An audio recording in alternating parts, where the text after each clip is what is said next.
أنفسنا ومن سيئات أعمالنا من يهده الله فلا مضل له ومن يضلل فلا هادي له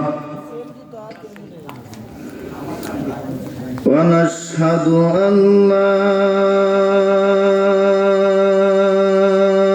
إله إلا الله وحده لا شريك له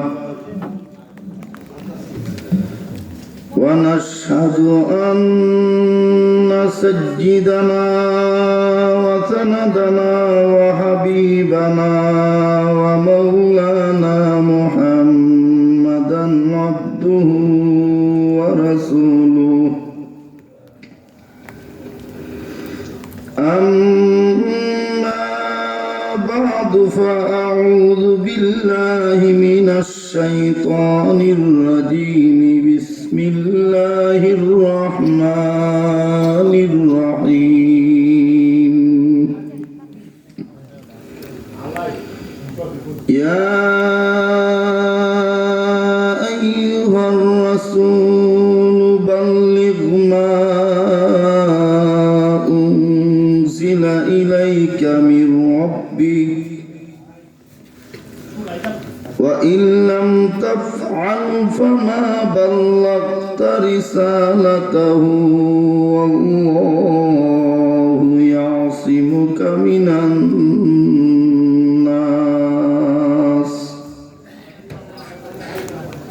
إن الله لا يهدي القوم الكافرين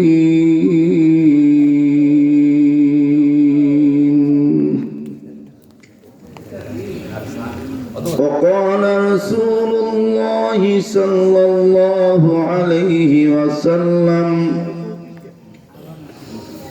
من دعا بدعوة الجاهلية فهو من جزء جهنم وإن صام وصلى وزعم أنه مسلم متفق عليه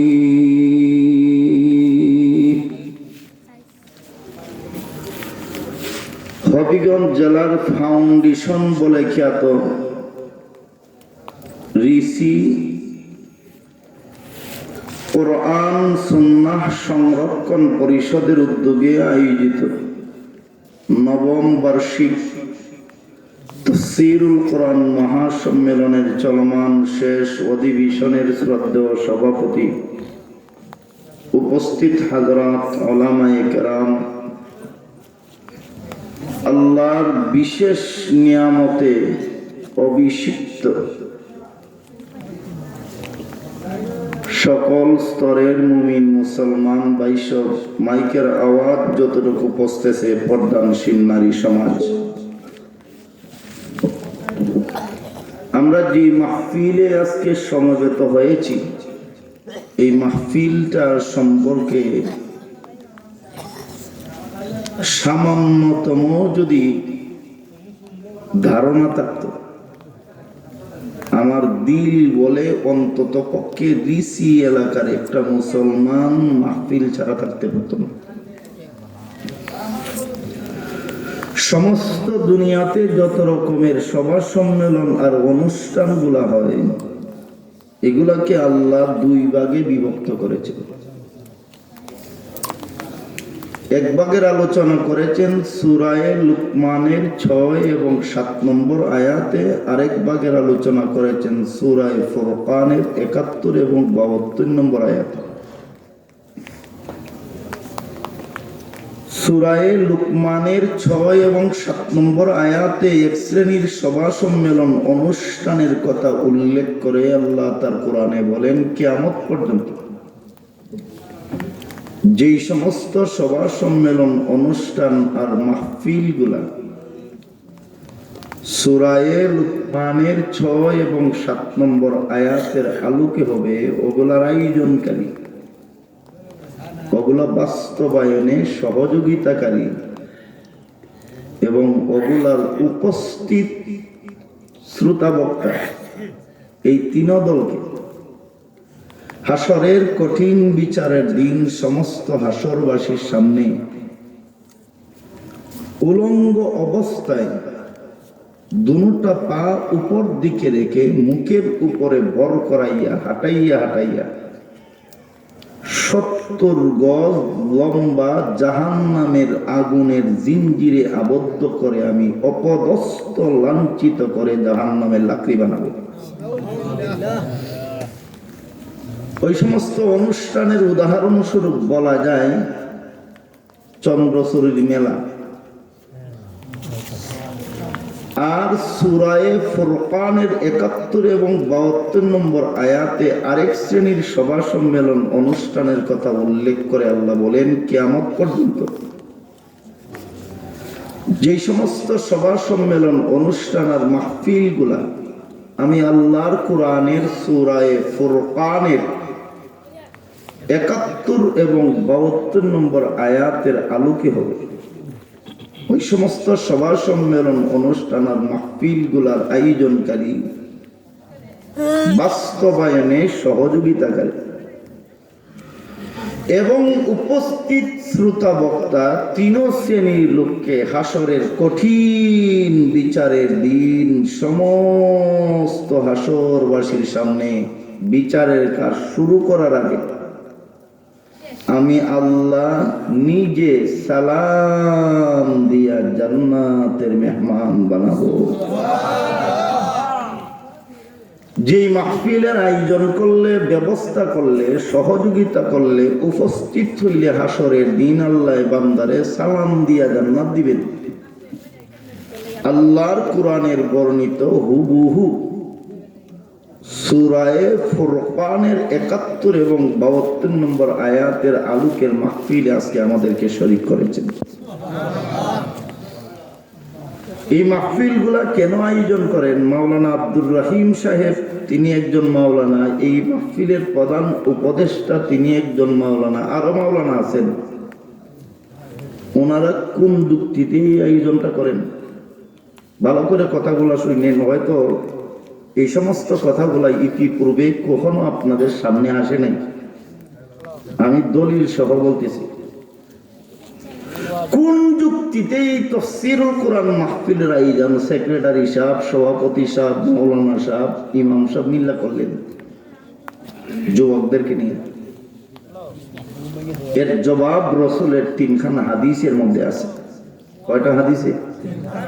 3খানা হাদিসে। 3 হাদিসের 2টা হাদিস এই উম্মতের সবচেয়ে বড় বিচক্ষণ এবং দার্শনিক একজন উম্মত ছিলেন, নাম ছিল ইমাম গাজালি রহমতুল্লাহ। তিনি তার লেখা ইসলামের তত্ত্ব বিষয়ক একটা কিতাব আছে, কিতাবটার নাম মুকাশাফাতুল কুলুব। ওই কিতাবে আমরে বিল মারুফ নাহিয়া আনিল মুনকারের অধ্যায়ে উল্লেখ করেছেন রাসূলের হাদিস। ভালো করে বুঝছেন? আপনারা কি বিরক্ত, ক্লান্ত? আমি আপনাদের কাছে, আমার বাড়ি যদিও ঢাকায় আমি থাকি, কিন্তু মূলত আমার জন্ম এবং বাড়ি সব আমার বাহুবল। আমি আপনাদের এই সন্তান এবং ভাই হিসেবে জোর কইরাও তো আমি কিছু বলতে পারি, অধিকার আছে না? তাহলে কোরআন শরীফের একটা আয়াতের উপরে এখন সরাসরি আপনারা আমল করেন। আয়াতের ফলাফলটা আমি পরে বলবো। আমলটা হইলো একটু দমিয়া বসেন।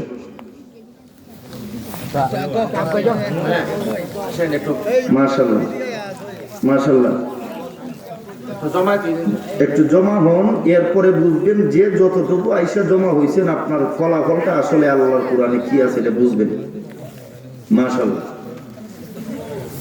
তাহলে শুনেন, আপনারা তো জমছেন, তখন জমছেন যে লাভটা কি? 21 নম্বর পারার এক আয়াতে আল্লাহ বলেন, দ্বীনি কথাবার্তা শোনার জন্য আর শোনানোর জন্য, দ্বীনি কথাবার্তা শোনার জন্য আর শোনানোর জন্য কোন মজলিসে আয়োজন হয়, আর ওই মজলিসে যদি তোমাকে বলা হয় তুমি সামনে আগাইয়া বসো আর তুমি বসে যাও, আল্লাহ বলেন যতটুকু জায়গা তুমি আগাইয়া আসলে ততটুকু জায়গা আমি আল্লাহর দায়িত্ব হইয়া যায় তোমার জান্নাতের রাস্তা গণ্য করার জন্য। এবার হাদিসটা শুনেন, ভালো করে মনে রাখেন। রসুলের গড় আর মদিনার মসজিদ,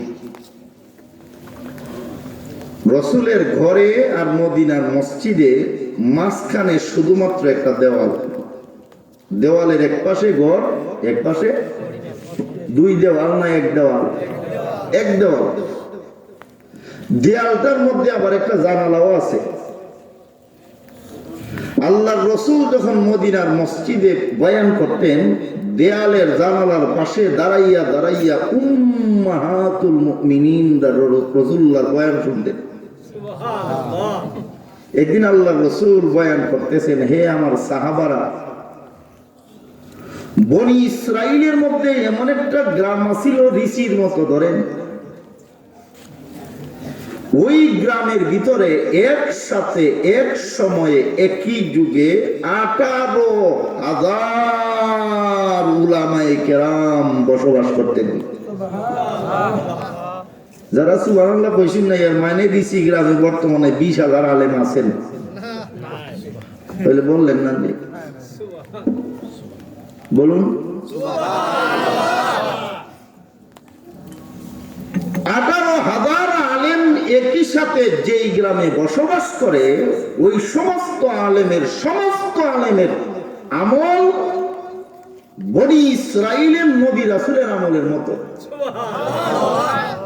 আবার প্রতিজন আলেম মুস্তাজাবুদ দাওয়াত, যেই দোয়া আল্লাহর কাছে করেন সাথে সাথে দোয়াটা কবুল হইয়া যায়।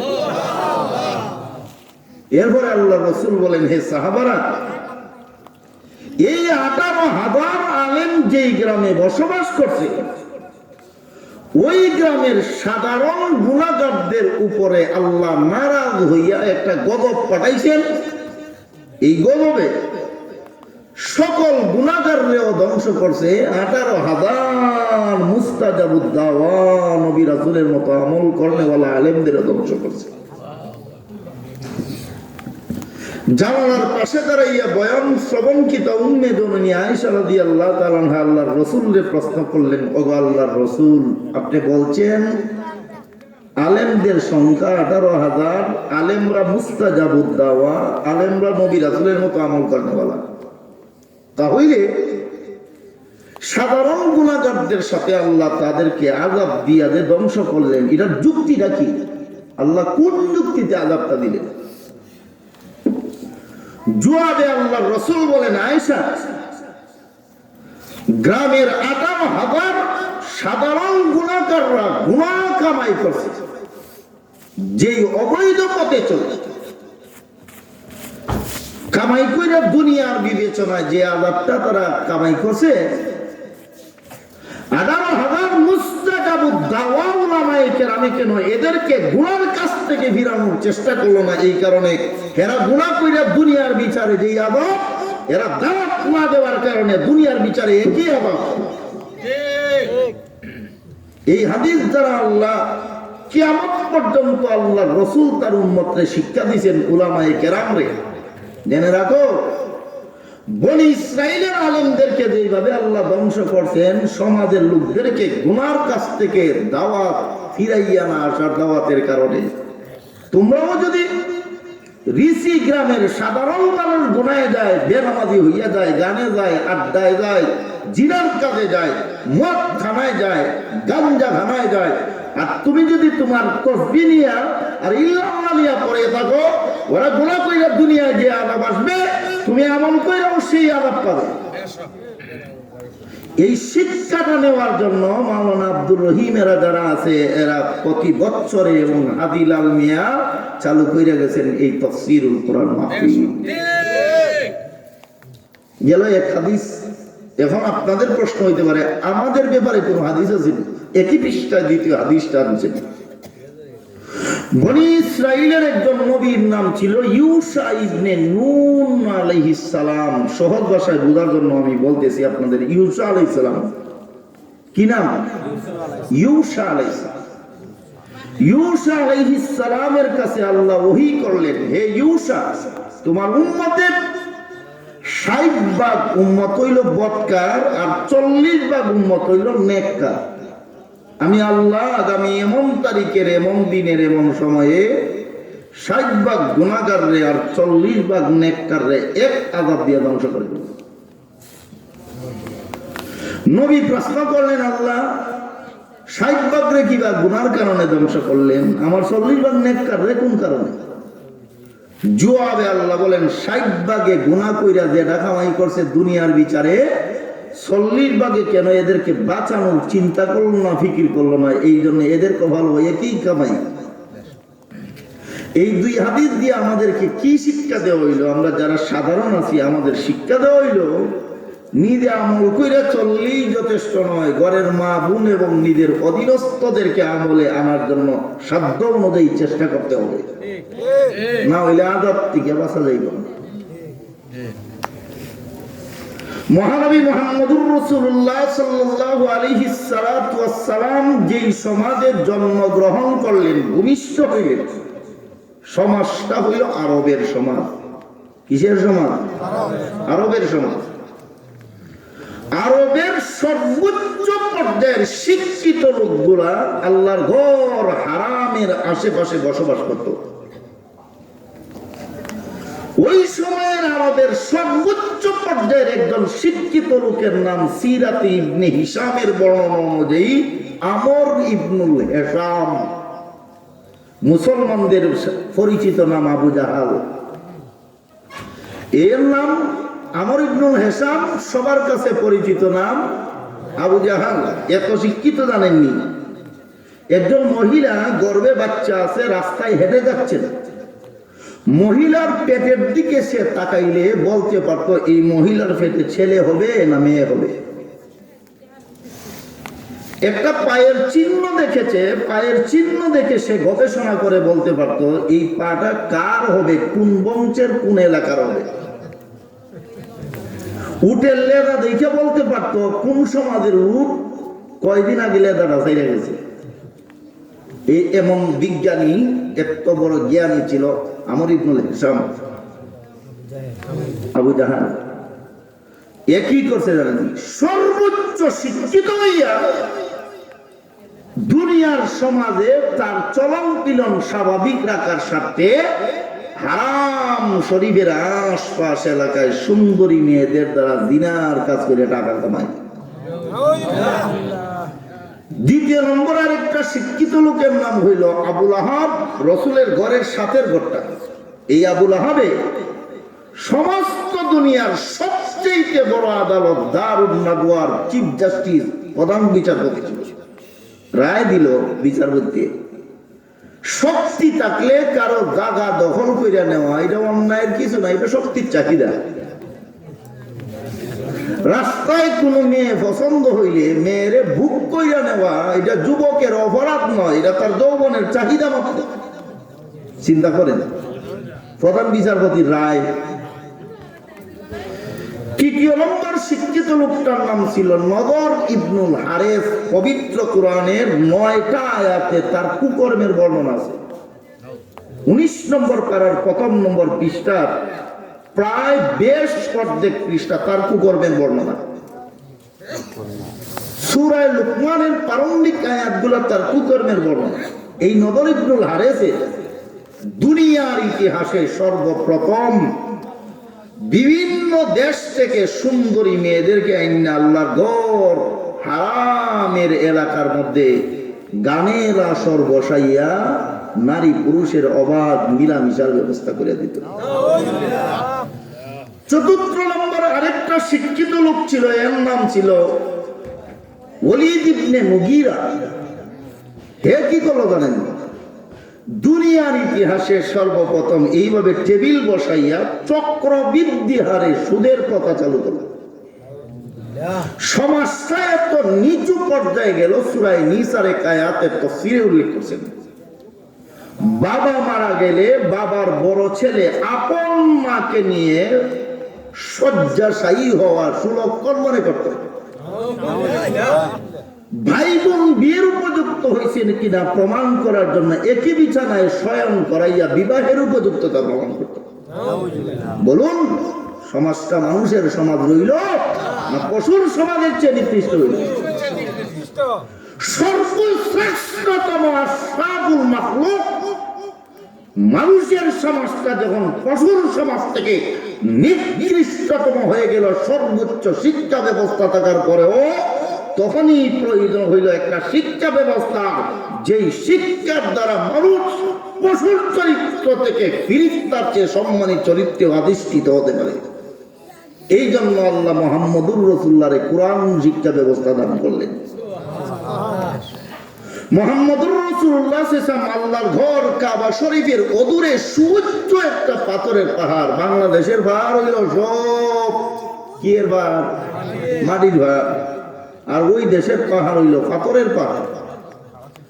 মক্কার সর্বোচ্চ পর্যায়ের পাথরের পাহাড়, নূর পাহাড়ের একেবারে টিলার উপরে বিশাল বড় এক পাথরের গুহার ভিতরে আল্লাহর রাসূল 40 দিন মতান্তরে 3 বছর ভিন্ন মতে 7 বছর পর্যন্ত আল্লাহর ইবাদত বন্দেগীতে নিয়োজিত ছিলেন।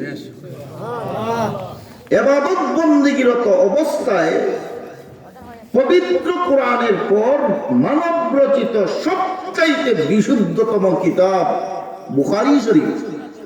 এই বুখারী শরীফের প্রথম অধ্যায়ের 3 নম্বর হাদিসের ব্যাখ্যায় উল্লেখ আছে, আল্লাহর রাসূলের কাছে রাসূল ইবাদত বন্দেগীরত অবস্থায় রাসূলের বয়স 40 পূর্ণ হইয়া মাত্র 41তম বছরে রাসূল পা রাখছেন।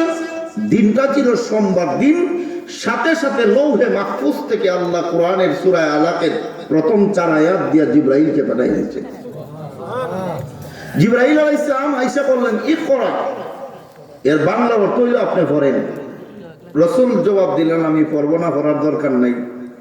এইভাবে 3 বার বললেন, অস্বীকৃতি জানালেন আল্লাহর রাসূল। চতুর্থবারে যাইয়া জিবরাইল বললেন, ইকরা বিইসমি রাব্বিকাল্লাযী খালাক। যেই মাত্র রবের নাম উচ্চারণ করছেন সাথে সাথে মুহাম্মদুর রাসূলুল্লাহ পড়া শুরু করলেন। প্রশ্ন হইল, যেই পড়াটা 1 বার 2 বার 3 বার পড়লেন না, এটা চতুর্থবারে বললেন, আর পড়লেনই যেহেতু প্রথম পড়লেন না কেন? এর জবাবে মুহাদ্দিসিনরা 11টা কারণ উল্লেখ করছেন। এর একটা কারণ হইল রাসূল অস্বীকৃতি জানাইয়া এটা বলতে চাইলেন যে শিক্ষায় সর্বোচ্চ শিক্ষিত হইয়া আমর ইবনুল হিসামে নারী দিয়া টাকা রুজি করে, যে শিক্ষায় সর্বোচ্চ শিক্ষিত হইয়া আবু লাহাবে অর্থ সম্পদ ধন সম্পদ গ্রাস করার বৈধতা প্রদান করে, যে শিক্ষায় সর্বোচ্চ শিক্ষিত হইয়া নজর ইবনুল হারেসে গান প্রথা দিয়া যৌনাচার বৃদ্ধির ব্যবস্থা করে, যে শিক্ষায় সর্বোচ্চ শিক্ষিত হইয়া আল্লাহর ঘর হারামের পাশে মানুষের রক্ত চূষণ ব্যবস্থা চক্র বৃদ্ধি হারে সুদ ব্যবস্থা চালু করে, ওই শিক্ষা আমি মুহাম্মদুর রাসূলুল্লাহ দিতে চাই না।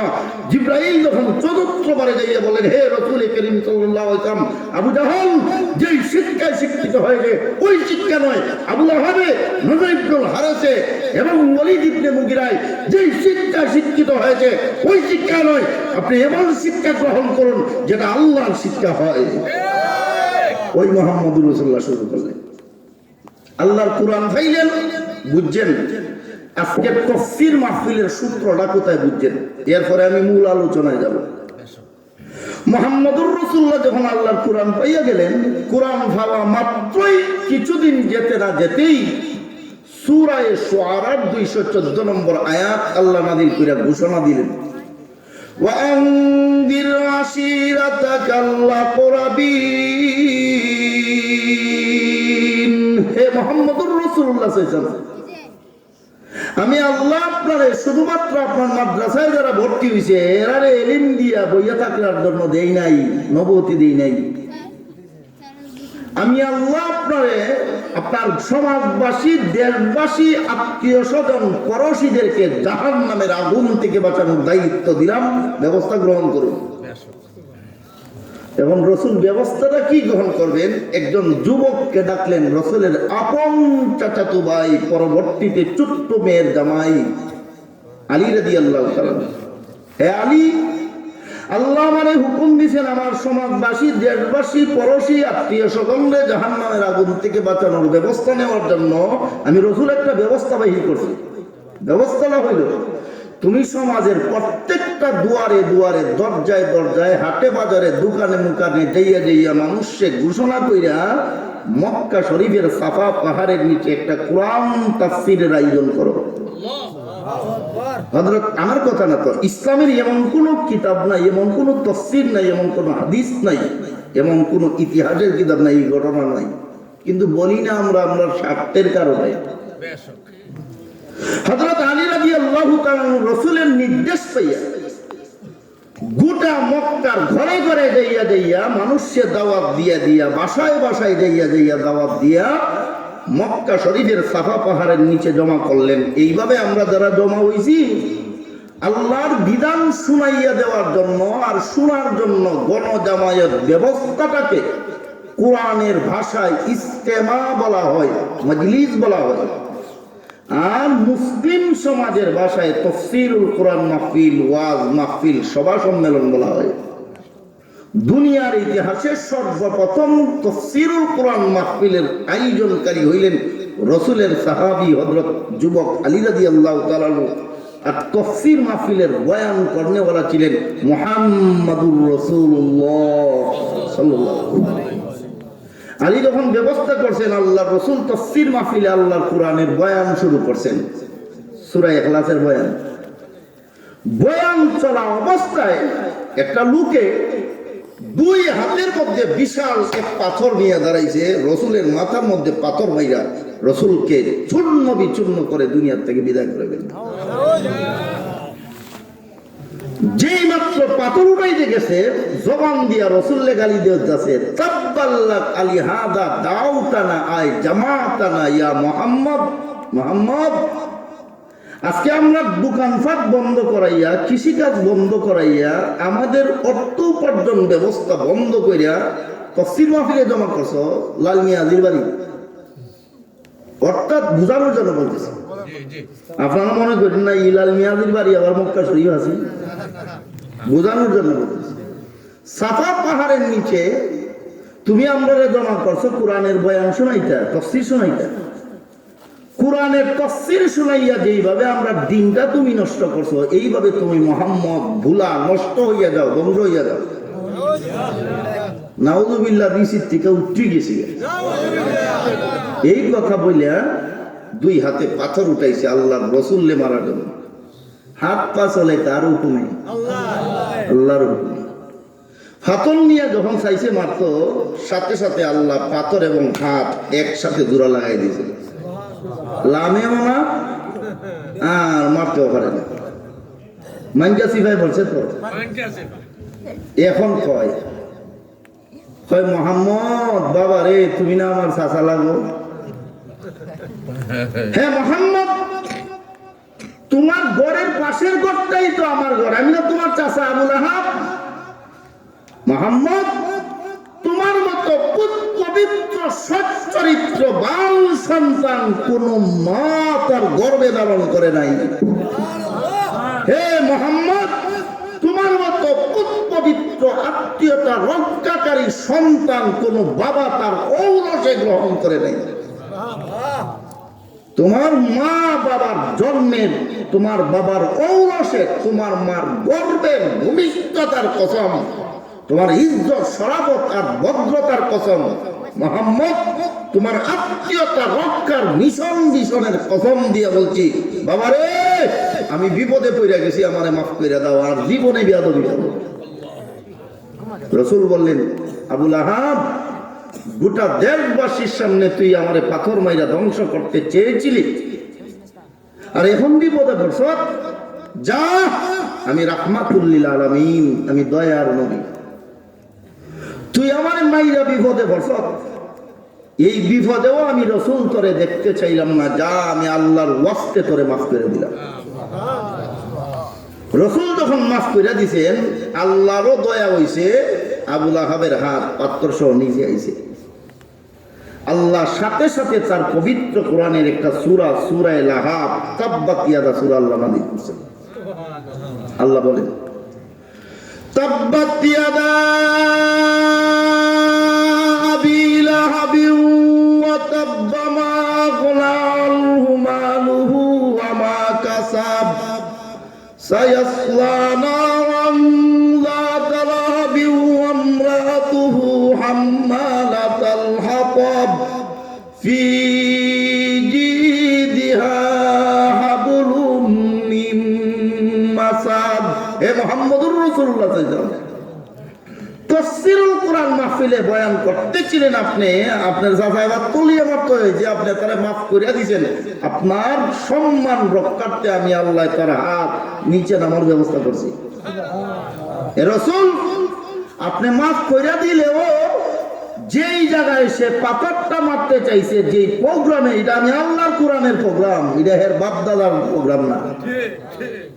আপনার যতটুকু ক্ষমা আছিল ক্ষমা করে দেওয়ার ক্ষমা কইরা দিয়েছেন, আমি আল্লাহ তারে ছাড়বো না।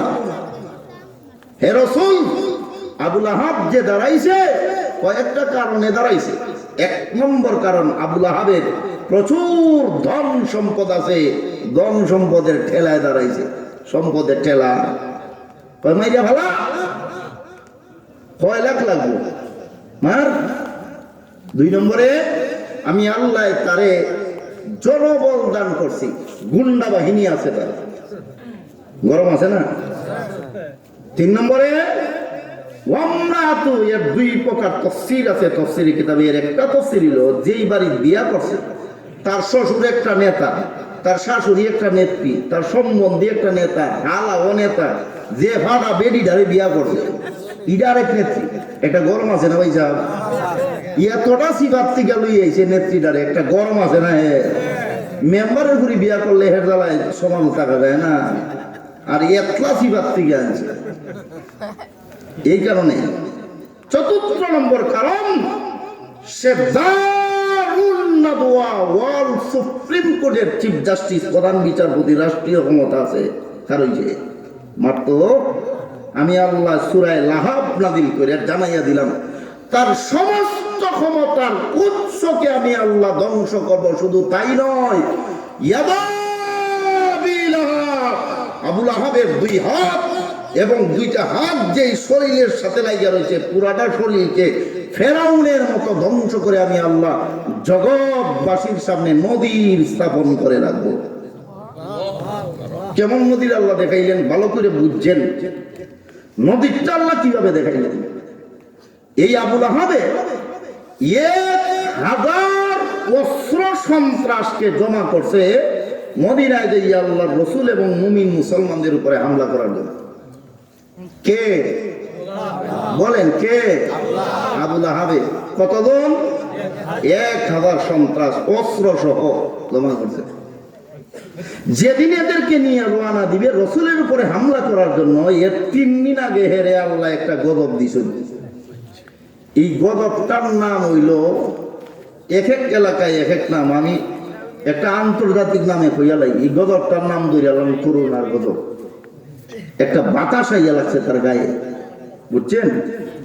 বাতাসটা লাগা মাত্রই আবু লাহাব বিছানায় পড়ে গেছে। আর ওই যে আল্লাহ বলছেন তাব্বাত ইয়াদা, আমি আবু লাহাবের 2 হাত ধ্বংস করব। সাথে সাথে দুটা হাতের মধ্যে ফসা শুরু হয়েছে, আঙ্গুলের মাথা থেকে পয়চা উপর দিকে উঠা শুরু হয়েছে। বিছনা তো চাচা হয়ে গেছে। বউয়ের কাছে খাবার চাই, সন্তানের কাছে খাবার চাই। বউয়ে কয়, যতদিন তোর দ্বারা আসলাম হিরিবাল আছি, এখন যে গদবে ধরছে রে, তোরে আমি খাওয়াইতে পারতাম না। ফসাবে না, তোর গায়ে কিচ্ছু লাগলে আমিও বচ্চা লাগবে। সন্তানরাও আবু লাহাবরে খাবার দেয় না। যদি পানি চায় মশকের ভিতরে ঢুকাইয়া পানি দেয়। কিভাবে? কুকুরকে যেভাবে মানুষ খাবার দূর থেকে ঢিল দিয়া দেয়, এইভাবে আবু লাহাবের দূর থেকে বউয়ে আর ফুলাইনতে খাবার দেয় কুত্তার মতো ঢিল দিয়া। ফসাহাত নিয়ে ধরতে পারে না, খুলতেও পারে না, খাইতেও পারে না। সিরাতের মধ্যে উল্লেখ করছেন, নিজের পেটে যা ছিল পায়খানা করে, পেটের ক্ষুধার কারণে নিজের পায়খানা নিজে খায়। নিজের মূত্রতলিতে যে মূত্র ছিল প্রস্রাব করে পানি তৃষ্ণায় নিজের বিছানা থেকে চুষে চুষে নিজের প্রস্রাব পান করে। এই অবস্থায় বদরের যুদ্ধের 7 দিন পরে আবুল আহাবের পুরাটা শরীর পচা গেছে, পচা আবুল আহাব মারা গেছে। এখন তো দাফন করুন লাগবে। সমাজের সব নেতারা ইসা কয় তার ফুলাইন দিয়ে তোমরা বাপ রেখা তার ঢুকাও তাড়াতাড়ি। আমরা সমাজে কেউ আসবো না। কয় কেন আসবেন না? কয় যে গবে মরছে এই শরীরের বাতাস আমাদের গায়ে লাগলে আমরা ওই রোগে আক্রান্ত হইতে পারি এই বয়ে। ছেলেরা বলে তোমরা যে ডর আমরা কি হি ডর নাই? কয় ডর থাকলে কি হইল? তোরা যদি তোদের বাবার লাশ দাফন না করো, তোদের বাবার গায়ের বাতাস সমাজে ছড়াইয়া যদি মানুষের কাছে রোগ সংক্রমিত হয়, যাদের কাছে রোগটা সংক্রমিত হবে তোদের বাবার সমস্ত সম্পদ বাজেয়াপ্ত করে ওই রোগীদের মধ্যে বন্টিত করা হবে। সম্পদের লোভে আবুল আহাবের ছেলেরা বাজারে গেছে গুলাম আনার জন্য, বাপরে গাতার ঢুকাইতো গুলাম দিয়া। হাবশার ইথিওপিয়ার আবিসিনিয়ার 2 জন গুলামরে ভাড়া করতে নির্ধারিত পারিশ্রমিক। এরা তো বলছে সাধারণ কোনো মরা। যখন আইয়া আবুল আহাবের লাশ দেখছে কয় বাপে বাপ ঈশ্বর আপনারা দাফন করতে পারতাম না। এটা কি দাফন কিতাব? কয় দাফন করণই লাগবো। গোলামরা কয় দাফন করলে আমরা 3 লাখ শর্ত মানন লাগবো। কয় যত শর্ত লাগে দে, এরপরে কবরে ঢুকাইয়া দে। বল কি কি শর্ত? প্রথম নম্বর শর্ত হইল যেই পরিমাণ পারিশ্রমিক ঠিক করে আনছস এর 10 গুণ পারিশ্রমিক বাড়াইয়া দেওয়ান লাগবো। রাজি আসত নি? কয় রাজি। 2 নম্বর শর্ত তোরে দিয়েছি কই বলনি আমরা দাফন করতে পারতাম না তোরা বাপরে। ঘরের দরজার সামনে চালের পানি যেই জায়গায় পড়ে এখানে একটা কুয়া করবো, গর্ত খনন করবো, এই গর্তে পালাইয়া মাটি চাপা দিব। রাজি নি? কয় রাজি। 3 নম্বর শর্ত। কয় 3য় নম্বর শর্ত হইল এটারে তো আমরা হাত দিয়ে ফসাটারে দাফন করতে পারতাম না, আমরা হাত দিয়ে দাফন করতে পারবো। আমরা আইতিয়াওয়ালা 2টা বাস আইনা দিবে আর এটা দিয়ে আমরা দাফন করবো। দেখছেন রাজি আছো? ঋষি কি বাস আইত্যা ছাড়া হয় না? আইত্যা সহ হয়, আইত্যা সহ হই। আবুল আহাবের ছেলেরা মক্কার বাজার থেকে 2টা বাস আইনা দিল আর ইচ্ছা মতো 2 গোলামে ভাড়াইয়া ভাড়াইয়া আবুল আহাবরে গর্ত ফালাইয়া কুত্তার মতো মাটি চাপা দিল। এই মরণ দশা দিয়া সূরা লাহাব নাযিল করে আল্লাহ কিয়ামত পর্যন্ত জগৎবাসীরে শিখাইলেন লাল মিয়া হাদির বাড়ি তাফসীরুল কোরআন মাহফিল হবে। এটার আয়োজন আমার নবীর সাহাবী আলী করবে না, আলীর মতো একজন লোকরে আমি আল্লাহ বাছাই কইরা রাখবো। ওই তাফসীর মাহফিলের কোরআনের বয়ান করার জন্য আমার নবীর হায়াত বাড়াইয়া দিব না, তবে নবীর প্রতিনিধি উলামায়ে কেরামকে আমি আল্লাহ নির্বাচন করে রাখবো। যেইভাবে আমার নবীর মাহফিলে বাধা দেওয়ার কারণে আবুল আহাবের এই দশা হয়েছে, কিয়ামত পর্যন্ত দুনিয়ার আনাচে কানাচে দিক দিগন্তে যত জায়গায় কোরআনের মাহফিল হবে, অর্থের ঠেলায়, ক্ষমতার ঠেলায়, জনবলের ঠেলায়, অস্ত্রের ঠেলায়, সম্পদের ঠেলায়, নেতা নেত্রীর ঠেলায়, রাষ্ট্রীয় পদ মর্যাদার ঠেলায় যেই বাধা কোরআনের তাফসীরের বাধা দিবে, তাই না রাখো তোমরা বাপ আবুল আহাবের যেই দশা হয়েছে তোমাদেরও একই দশা হবে।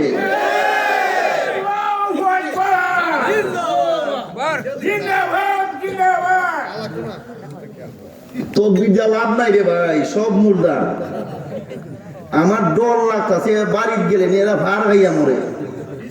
বেডিরা যদি জিগায় আস্তা জীবন কিতা খাওয়াইলাম রে বেটাই, তকবীর টাকলে ভার হইল না, আয় কটা ভার দেই কি সময় রাখি তা করবো? ফার খাওয়ার দরকার না সম্মান পাওয়ার দরকার? মাইগো হেরা দিয়ে পায় না সম্মান না গুতা, তাহলে তো বিটের না।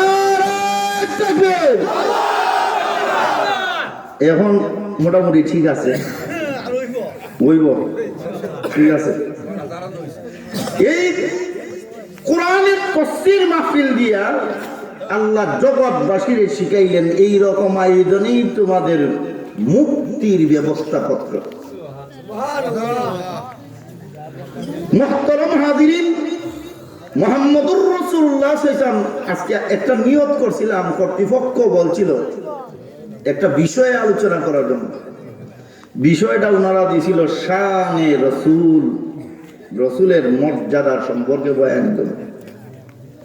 আমি হিসাব করে দেখলাম রসুলের মর্যাদার বয়ান অন্তত পক্ষে আপনাদেরকে একটু বুঝাইয়া বলতে হইলে অন্তত 3 ঘন্টার দরকার। আমি হিসাব করছি, অন্তত এটা এক পাশে রাখলাম। দেখলাম আমার আগের বক্তায় যথেষ্ট উনি একটা ধারণা দিয়া গেছে। এরপরও চেষ্টা করব ওনাদের হুকুমটা রক্ষার্থে আংশিকভাবে একটা আলোচনা, না হইলে তো আগামী বছর আবার দাওয়াত দিত না, কিছু রাখতে দেওয়ার দরকার। আগে মৌলিকভাবে একটা আলোচনা হইতে হবে আমাদের, যেটার দ্বারা আমাদের বিবেক জাগ্রত হবে, এরপরে মূল আলোচনায় যাবে। মুহাম্মদুর রাসূলুল্লাহ যখন আল্লাহর পক্ষ থেকে নবুয়ত পাইলেন, রিসালাত পাইলেন, কোরআন পাইলেন, এখন নবীজি দাওয়াতের কাজ শুরু করলেন। ভালো করে বুঝছেন, সবগুলা কথা নতুন মনে হবে আপনাদের কাছে। রাসূল সারাদিন ভোর দাওয়াত দিয়ে আল্লাহর ঘর কাবা শরীফের পাশে যখন নামাজে দাঁড়ান, আল্লামা ইউসুফ কান্দলবি তার সিরাতে উল্লেখ করছে রাসূলের চাদর মুবারকে এইভাবে দুদিকে পেঁচাইয়া রসুলের গলাতে ফাঁস লাগাইতো এবং দুদিকে টান দেওয়া শুরু করতো। এক পর্যায়ে রসুলের জিহ্বা বের হয়ে মরণের উপক্রম হইতেন। ওই সময় সাত আসমানের ফেরেশতাদের কান্নায় আল্লাহর আরশে আযীম থরথর করে কেঁপে উঠে। তখন জিবরাইল আলাইহিস সালাম আল্লাহর হুকুমে আইসা রসুলের গলার গিট ছুটাইয়া দিলে নবীজি রুকু যাইতেন, সিজদায় যাইতেন। সিজদায় গেলে বড় বড় উটের ভর বুলাইনা রসুলের গর্দান মুবারকের উপর চাপাইয়া দিত, যেন সিজদা থেকে মাথা না উঠাইয়া সিজদার হালতে শ্বাস বন্ধ হয়ে মারা যাবে। ছোট্ট 7 থেকে 8 বছরের একটা মেয়ে রসুলের পাশে দাঁড়াইতো, দাঁড়াইয়া বাবার কাছে দাঁড়াইয়া উটের ভর ধাক্কাইতো, সর্বশক্তি ব্যয় করে ক্লান্ত হইয়া যাইত।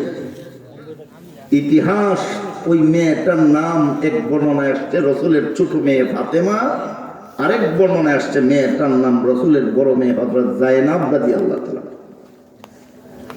বাবার গর্দানে উটের ভর ধাক্কাইয়া যখন সন্তান সরাতে পারে না, ক্লান্ত হইয়া আল্লাহর ঘর খানায় একেবারে ধরে ধরে মেয়েটা বলতো, ও ঘরের রব, আমার বাবা তো মরে যাচ্ছেন, তুমি কি আবার বাবাকে বাঁচাবে না? তখন সময় জিবরাইল আলাইহিস সালাম আল্লাহর হুকুমে আসছেন, আয়েশা উটের ভর সরাইয়া দিলে নবীজি নামাজ শেষ কইরা দোয়া করতেন, আল্লাহ আমার উম্মতে বুঝছে না, তুমি এরারে মাফ করিয়া দাও, তুমি এরারে হেদায়েত দিয়ে দাও। রাসূল দাওয়াতের কাজে বাইর হইছেন। আবুল আহাবে আন্তর্জাতিক আদালত থেকে রায় দিছে যে আজকে থেকে মক্কা শহরের সিটির সাবালেগা মেয়েরা বালেগা হওয়ার পরে প্রতি মাসে মেয়েলি অসুস্থতা হয়, ওই সময় মেয়েরা সেনরা নেকড়া ব্যবহার করে। এক সময় ওগুলা ব্যবহারের অনুপযোগী হইলে মেয়েরা এগুলা নর্দমা আবর্জনা স্থানে ফেলে দেয়। আজ থেকে আর ফেলে দিবে না, ওগুলা মুহাম্মদের ঘরে দরজায়, জানালায় এবং দেয়ালের মধ্যে লটকায় লটকায় রাখবে। এই খবরটা দেওয়ার জন্য আবুল আহাবের বউ উম্মে জামিলি, মেয়েলি কাজ তো, প্রত্যেকটা ঘরের মহিলাদের কাছে, এই ছেলেরা এগুলো আমি পছন্দ করি না,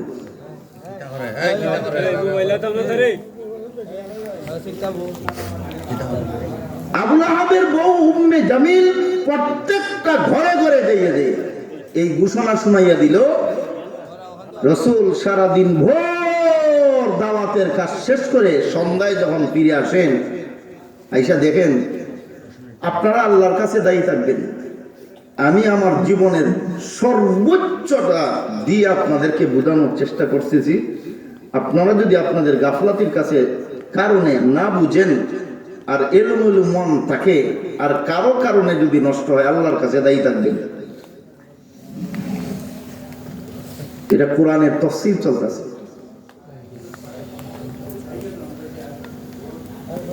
আপনারা রাগ করতেছেন যে কোরআনের তাফসীর তো আপনারা যে বসছেন, এই বসাটা মাকবুল হজ এবং মাকবুল নামাজের মতো তুলনা করে ইবাদত লেখা হইতাছে।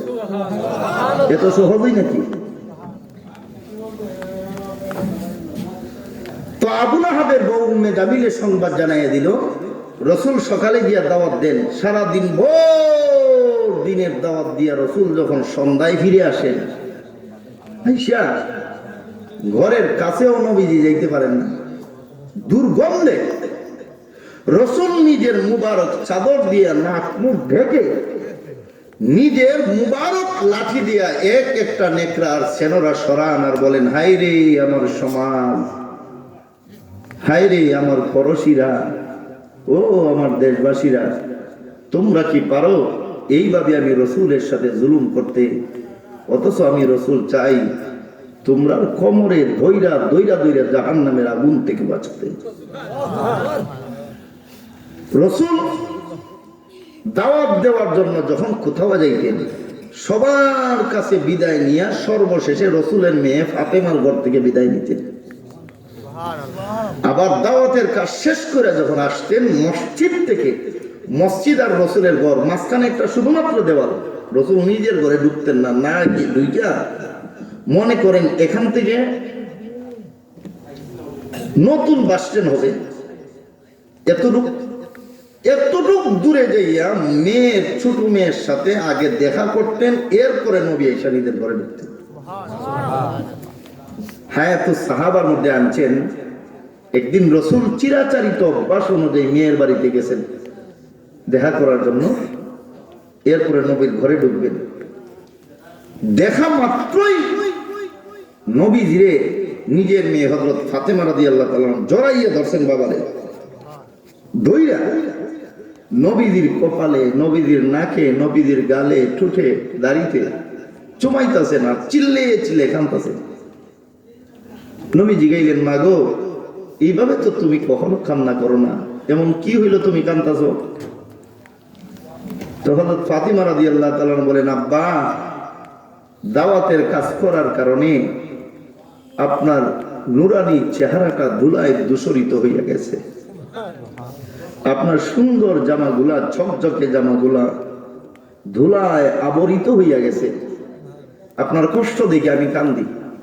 তখন নবীজি বললেন, মা গো, চিন্তা করিও না, তোমার আব্বু যে দিনের দাওয়াতে কষ্ট করতেছে, এমন একটা দিন আসবে দুনিয়ার এমন কোন বিল্ডিং, ঘর এবং তার ইউনিট বাকি থাকবে না, দুনিয়ার এমন কোন ভাঙ্গা এবং কুড়ে ঘর বাকি থাকবে না যেই ঘরে তোমার বাবার ইল্লাল্লাহর দাওয়াত, আল্লাহর দায়িত্বে পৌঁছবে না। রাসূলুল্লাহ দাওয়াত দেন, বেঈমানদের তো সহ্য হয় না, সহ্য না করতে পারে। এবার ঘোষণা করলো সমস্ত দুনিয়ার বেঈমানরা, কি, চলো মুহাম্মদ রে এমন কিছু প্রশ্ন করি যেই প্রশ্নের জবাব মুহাম্মদ দিবে দূরের কথা, মুহাম্মদের বাপ দাদা সদ্যশীলও দিতে পারবেন। প্রশ্ন করলে মুহাম্মদের আটকাই ফেলবে। গেছে আল্লাহ রসুলের কাছে কতজন? 70 থেকে 82 জন নেতা। রসুল বয়ান করতেছেন, চতুর্দিকে গিয়া গ্রাউ করে দাঁড়াইছে, মুহাম্মদ, আজকে তোমাকে এমন কিছু প্রশ্ন করব, এই প্রশ্নগুলোর সঠিক জবাব দিতে পারলে তোমার দাওয়াতের কাজ চলবে, তোমার মাদ্রাসা, মসজিদ, খানেকা সব চলবে, আমরা বাধা দিব না।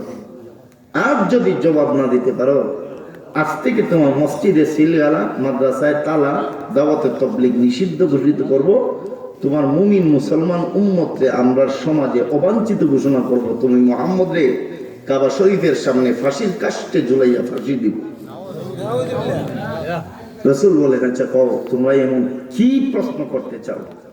তখন বলে, মুহাম্মদ, সমস্ত দুনিয়ার, আরব দুনিয়ার সবচাইতে বড় ধনী, এর উপরে কোনো ধনী নাই। আরব দুনিয়ার সবচাইতে বড় নেতা, এর উপরে আর কোনো নেতাই নেই। কতটুক সম্পদ জানেনি? তাফসীরের কিতাবে লিখছেন, মক্কা থেকে হাজরা মাউত পর্যন্ত, আরেক বর্ণনায় ইয়ামেনের বর্ডার পর্যন্ত রাস্তার দুই পাশের জমিনের 80% জমিন ছিল ওই লোকের। কত ধনী মুহাম্মদ! আরব দুনিয়ার সবচেয়ে বড় ধনী শিল্পপতি, ব্যবসায়ী এবং নেতা, কিন্তু তার জন্মটা নিয়ে আরব দুনিয়া দুই ভাগে বিভক্ত। এক দলে বলে কি করব, চলবো নাকি 15-20 মিনিট? আচ্ছা, তাহলে 12টার ভিতরে শেষ হইতে বলা হয়েছে।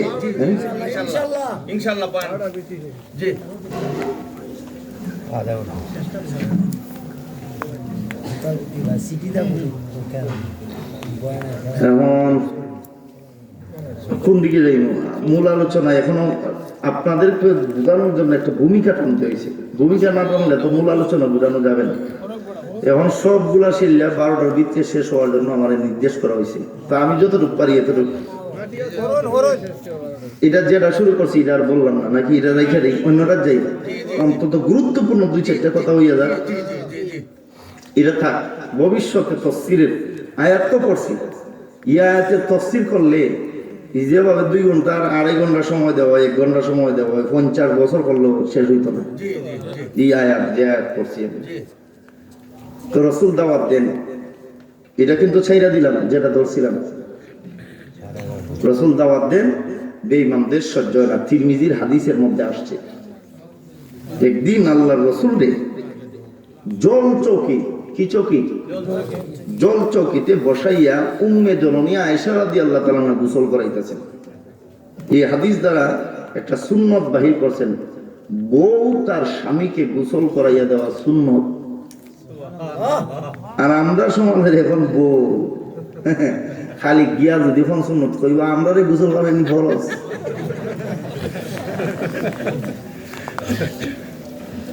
আল্লাহ মাফ করুক। গোসল করাইতেছেন, নবীদের চাদর সরাইছেন। হঠাৎ করে আয়েশা রাদিয়াল্লাহু তাআলা নজর করছে, দেখেন পুরোটা শরীর ক্ষত ক্ষত হইয়া রয়েছে আর কালো কালো দাগ পড়ে রয়েছে।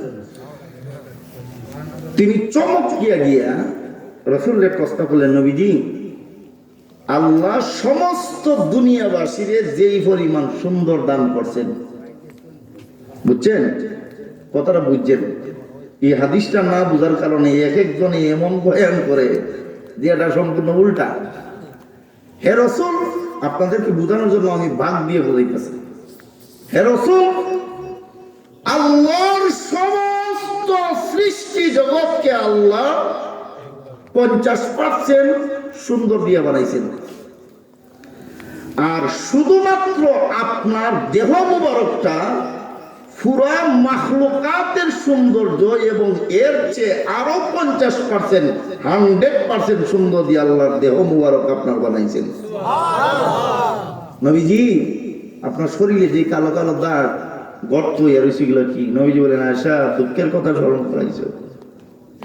ও যে তায়েব গেছিলাম, আর ছেলেরা আমারে পাগল বইলা যে পাথর মারছিল, ওই পাথরের আঘাতে যে আমার শরীর কাটছিল, ওই কাটা দাগে দাগে এখনো কালো দাগ করে রয়েছে। কত দূরে পাথর মারছে পঞ্চাই। একটা লোকরে আপনি পাথর মারলে হয়তো জায়গাটা ফুলে যাবে, তাই না? নইলে কালো হইয়া যাবে। কিন্তু কি পরিমাণ দূরে পাথরটা মারছে, যেই কারণে রাসূলের পুরোটা শরীর কাটতে কাটতে গেছে। রাসূল পুরা বছর জুলুম সহ্য করেন একটা আশায়। আশাটা কি? সিরাতের কিতাবগুলোতে আনছেন। সবচেয়ে সুন্দর সিরাত এই বিষয়টার উপরে লেখছেন ইউসুফ কান্দলবী রহমতুল্লাহ। তিনি উল্লেখ করছেন, রাসূল একটা আশায় থাকতেন, হজের সময় আইলে বিভিন্ন দেশ থেকে হাজিরা আসলে পরে আমি রাসূল এক এক দেশের হাজিদের সামনে গিয়ে দাওয়াত দিব। হাজিরা যদি আমি রাসূলকে কবুল করে ফেলে, তাহলে আমি আর জুলুম সহ্য করুন লাগবো না, আমি এরার সাথে সাথে তাদের দেশে চলে যাব। দেখেন, বুঝছেন হাদিসের তারিখটা? তো এখন তো কেউ সকালে বিকালে দুপুরে রাত্রে এক এক হোটেলে, আর ওই সময়ে মানুষ গিয়া একটা তাঁবু টানাইতো, এই তাঁবুর ভিত্তে এই দেশের লোক, ওই তাঁবুর ভিত্তে ওই দেশের লোক, এরকম। রসুল এক একটা তাঁবুর সামনে যাইতেন, গিয়া দাওয়াত দিতেন, নিজের পরিচয় দিতেন। তো লোকরা দিকেই তো, মোহাম্মদ তোমার আব্বুর নাম কি? রসুল বলতেন আব্দুল্লাহ।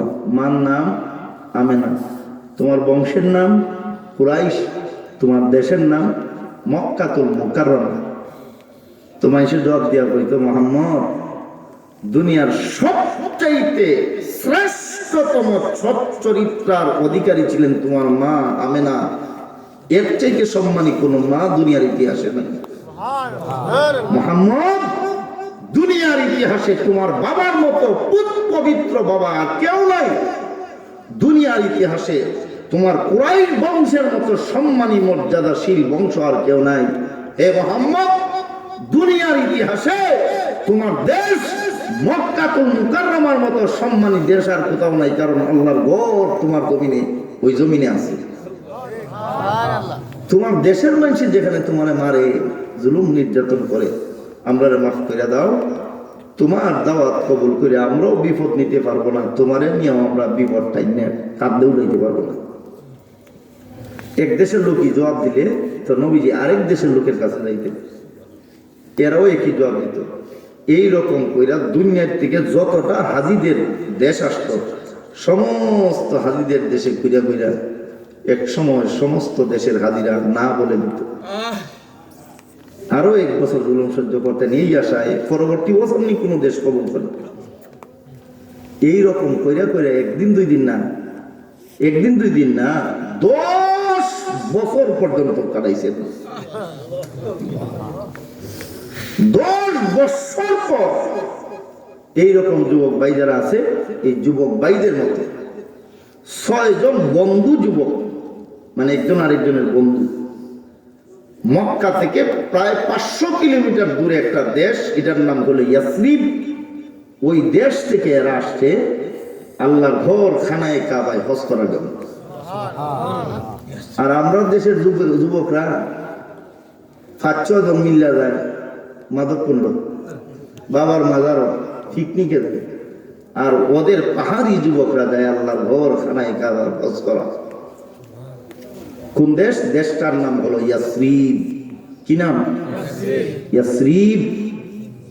6 জন যুবক হয়েছে, আইয়ারা তাঁবু টানাইছে দুপুরের সময়। এখন তো গাছপালা বাড়ছে, দুনিয়ার তুলনামূলক সবচাইতে বেশি উঁচা দেশ হইল মক্কা। সূর্যের পাওয়ার এত স্পিডে আসে, এত উত্তপ্ত হয়, দুপুর বেলায় মানুষের গায়ের চামড়া খসে পড়ে যায়। মানুষ নিজের জীবন ধারণের জন্য হয়তো বাসায় না হইলে তাঁবুর ভিতরে থাকে। ওই 6 জনের মধ্যে একজন যুবকে কয়, যত কষ্টই হোক আমার শরীরের চামড়া পুড়লে পুড়বে, এরপরও এখন তো আর কাবা শরীফের পাশে কেউ থাকবে না, এই সুযোগে আমি আমার মালিকের ঘর দইরা দইরা দইরা দইরা তফ করবো। কত বড় একটা আশা করছে, গেছে আশা কইরা তফ করবে। রুকনে ইয়ামিনী নামক একটা জায়গা আছে তফ শুরু করার জায়গা, ওখানে গেছে। গিয়া লক্ষ্য করে দেখে আল্লাহর ঘর খানায়ে কাবার মাঝখানে যে দরজার চৌকাটের উপর থেকে একবারে জমিন পর্যন্ত এই জায়গাটাকে মিজাবে রহমত বলে। কি বলে? মিজাবে রহমত বলে। আজকের নামাজের ফজরের নামাজের সময় আগামীকালকে ফজর পর্যন্ত দুনিয়াবাসীর যত রহমত বরকত আর হেদায়েতের দরকার আজকের ফজরে সেখানে নাজিল করা হবে। ওখান থেকে পুরো দুনিয়ায় বন্টিত হবে। ওই যুবক বলেন, আমি রুকনে ইয়ামিনীতে গিয়া দেখি খানায়ে কাবার মিজাবে রহমতের পাশে দাঁড়াইয়া উপর দিকে হাত উঠাইয়া চোখের পানি ছেড়ে ছেড়ে একদম দোয়া করতেছেন, আল্লাহ আমার উম্মতকে মাফ করো, আল্লাহ আমার উম্মতকে হেদায়েত দান করো। ওই যুবক বলেন, আমি লক্ষ্য করে দেখি সূর্যের রোশনির দিকে তাকাইলে চোখ অন্ধ হইয়া যায় দুপুরের সময়। ওই সময় আমি তাকায় দেখি যিনি দাঁড়াইয়ে আছেন দোয়া করতেছেন, ওই দোয়া করলেওয়ালা চেহারা নূরে সূর্যের আলো মলিন হইয়া তার চেহারা নূরে আল্লাহর ঘর খানায় কাবা ঝলমল ঝলমল করতেছে। যুবক বলেন আমি দৌড় দিয়া ওনার কদম মুবারকে হাজির হইলাম।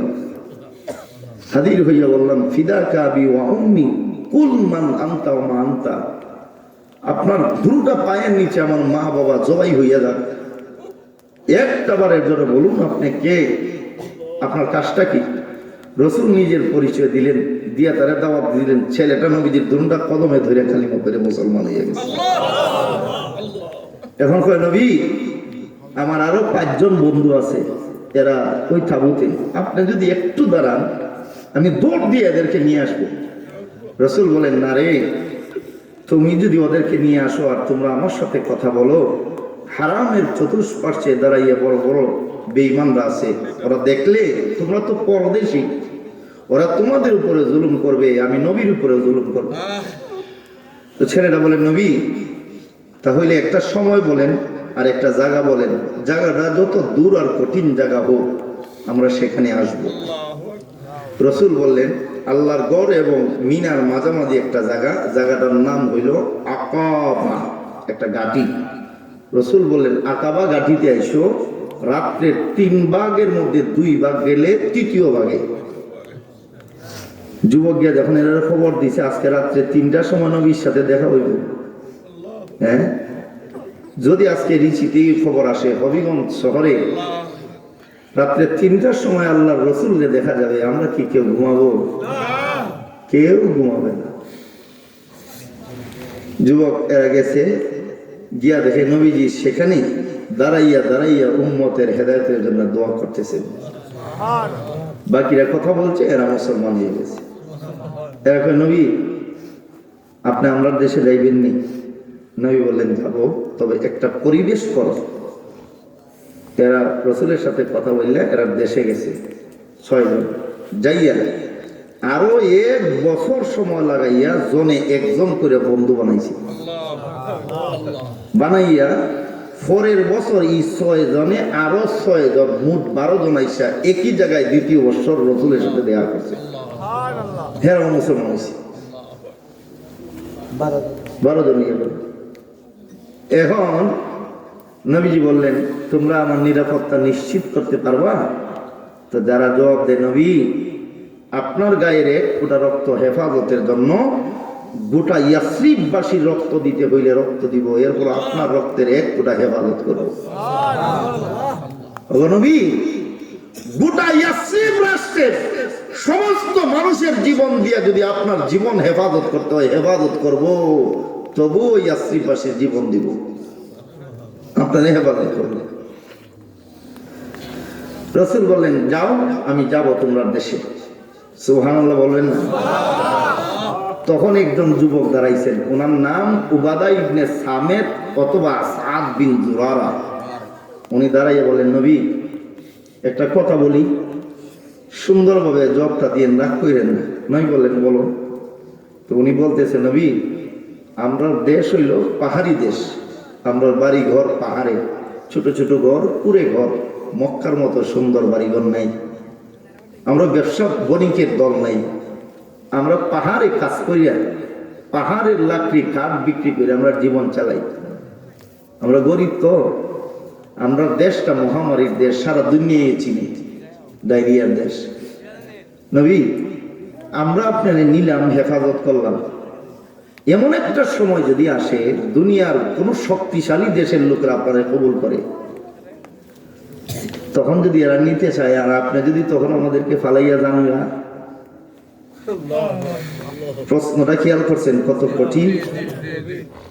নবীজি বললেন না রে, নবীর কথায় কোনোদিন বেশ কম হয় না। যতদিন আমি নবী দুনিয়ায় থাকবো তোমাদের দেশে আমি রসুল থাকবো। আমার ইন্তেকালের পর আমার রওজা শরীফটাও তোমাদের ওখানে হবে। হাসরের দিন তোমরা আমি নবীর পাশাপাশি দাঁড়াবে, জান্নাতে আমি নবীর কাছাকাছি তোমরা থাকবে। এরকম নবী তাহলে আপনি আসেন। গেছে তারা দেশে, এক জায়গায় তো পারি না, বিভিন্ন জায়গায়, কের বাড়ি বানিয়েছেন, কের বাড়ি লাখাই, কের বাড়ি আজমিরি, কের বাড়ি রিচি, কের বাড়ি হবিগঞ্জ, এরকম প্রতিদিন সূর্য ওঠার পর এই 12 জনে দৌড় শুরু করে। দৌড়িয়া মক্কা থেকে যে রাস্তাটা তাদের দেশে গেছে ওই রাস্তার মাথায় সর্বোচ্চ পাহাড়ের টিলায় দাঁড়াইয়া নবীজির জন্য অপেক্ষা করে, কখন জানি নবীজি আইসে দাঁড়িয়ে।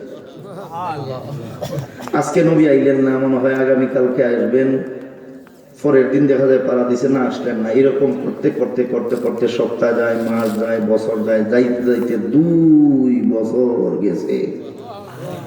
কয় বছর? হায় রে ঋষির মানুষ, আল্লাহর কোরআন ওই নবীর বয়ান চলতেছে আর তুমি ঘুমাও। অথচ পাহাড়ের যুবক গুলা 2 বছর পর্যন্ত নবীর কথা শোনার জন্য দাঁড়াইছে। কি শরমে হাসরের দিন আমি বলবো আমি নবী, আমি আপনার উম্মত। 2 বছর পর সর্বোচ্চ ইয়াসরিবের পাহাড়ের চূড়া থেকে একটা আওয়াজ আসছে, ও যুবকের দল, যেই নবীর জন্য 2 বছর যাবত তোমরা পাহারা দিচ্ছ, ওই যে সানিয়াতুল বিদা নামক গাঠির দিকে সেই নবীর চাঁদ উদিত হয়েছে। খবরটা যখন দিছে মুহূর্তের ভিতরে পুরা দেশ ছড়াইয়া গেছে। যুবকরা দৌড় শুরু করছে, ছোট ছোট বাচ্চারা, আমার কথা না, সহিহ বুখারী শরীফের কথা, হিজরাতুন নবীর মধ্যে উল্লেখ আছে অধ্যায়। ছোট ছোট বাচ্চারা দল বাজনা বাজনা দৌড়ছে আর গান গাইছে। বাচ্চাদের গান এত কবুল হইছে, বুখারী শরীফের হাদিসের মধ্যে উঠে গেছে। কি গাইতেছে গান জানেননি? তালাল বদ্র আলাইনা মিন সানিয়াতিল বিদাই। ও ইয়ে দেখো, আমরা পাহাড়ি দেশের মানুষের সানিয়াতুল বিদা গাটিতে মুহাম্মদুর রাসূলুল্লাহর পূর্ণিমার চাঁদ উঠেছে। দৌড়ে আর খবর দেয়। মহিলারা বাচ্চারে দুধ পান করাইতেছেন, বাচ্চারে দুধ পান সহ রাস্তার গেইটে গেইটে দাঁড়াইয়া গেছে, মুড়ে মুড়ে দাঁড়াইয়া গেছে। বাচ্চারা তো নবীজিরে লাগাল পায় না, উটের উপরে তো নবীজির উটের কদমে ধরছে, পায়ে ধরে বলে, নবী আমরা বাড়িতে আসেন, আপনার আব্বারা বলো ভালো মানুষ, আমাদের দাদারা বড় ভালো মানুষ, নবী গো আমরা আম্মাদের পাক বড় মজাদার, ও নবী আমরা খাবো না, না খেয়ে থাকবো, তবু আপনাকে মেহমান বানাইয়া রাখবো। ও নবী আমাদের আম্মুরা যদি ঘরে ঘুমাইয়া যায়, আব্বুরা ঘুমায়, জাগার অভাব হয়, আমরা সবাই ঘরের চতুর্দিকে হাইটা হাইটা সারা রাত পাহারা দিব, আপনি ঘুমাবেন। নবীজি বললেন, ইয়াসরিবের যুবকরা তোমরা আমার উটের প্রতি এইভাবে কথা বলো না, আমার উটের প্রতি আল্লাহর নির্দেশ আছে, কোথায় উট যাবে রোড ম্যাপ দেওয়া আছে, উট যেখানে থামবে সেখানে আমি নবী অবস্থান করব। যুবকরাও ডাকে, বুড়া মানুষ যারা তারাও নবীরে ডাকে। মহিলারা দাঁড়ায় দাঁড়ায় বলতেছেন, নবীজি আপনি আমরার ঘরে আসুন,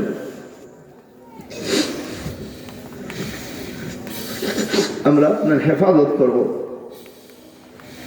তখন আল্লাহর রাসূল মহিলাদেরকে জিজ্ঞাসা করলেন, মহিলারা তোমরা তো পরদেশী মহিলা, তোমরা কেউ আমার আত্মীয় লাগো না,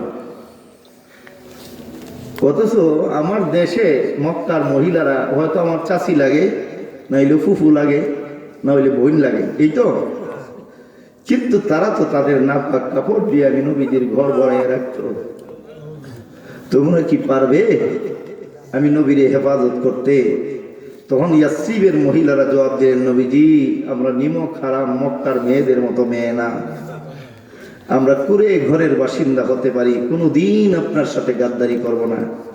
নবীজি আপনার উপরে শত্রুরা হামলা চালাচ্ছে, এমন একটা পরিস্থিতি যদি এসে যায়, আমাদের বাবারা সামনের কাতারে থাকবে, যদি আমাদের বাবারা সবাই শহীদ হয়ে যায়, আমাদের ভাইয়েরা দাঁড়াবে, তারাও যদি শহীদ হয়ে যায়, আমাদের সন্তানরা দাঁড়াবে, ওরাও যদি শহীদ হয়ে যায়, আমরা মহিলারা দাঁড়াবো।